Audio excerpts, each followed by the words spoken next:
that I gave you earlier. There are many people who call themselves agnostic, and I want to clarify this. It's rather a confusing term.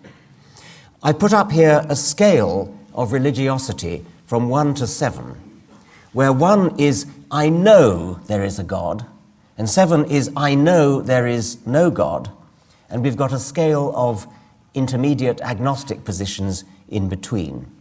4 is exactly 50%. Number 4, agnostic, believes that the probability of God existing and not existing is exactly equal. Number 2 is, I don't exactly know there's a God, but I have a very high probability, I believe in a very high probability of there being a God.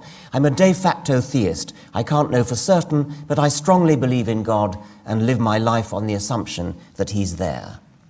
A number 6, at the other end, is somebody who believes there's a very low probability of God existing, but still not quite 0. I'm a de facto atheist. I can't know for certain, but I think God is very improbable, and I live my life on the assumption that he isn't there. I'm a number 6. I'm an agnostic, but with the same level of belief in God as I have belief in fairies or unicorns. Bertrand Russell illustrated this with his parable of the celestial teapot.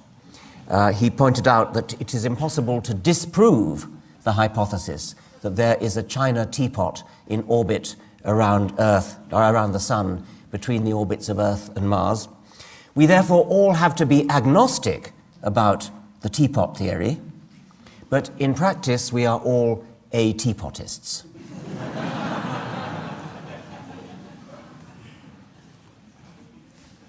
I want to make it clear that the agnostic position does not, should not, be confused with an exact 50-50 probability position.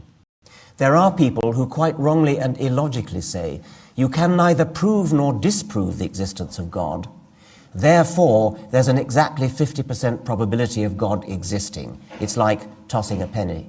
That, of course, is completely illogical.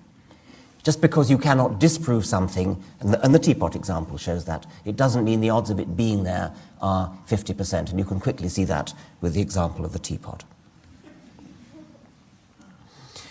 I regard the hypothesis of the existence of God as a scientific hypothesis, and in this I disagree with many of my scientific colleagues who feel that science and religion have absolutely nothing to do with each other, and you can be a perfectly good scientist while your religious belief is a purely private matter that has nothing whatever to do with your science. I think that's wrong, because a universe with a God would be a completely different kind of universe from one without, and the difference would be a scientific difference.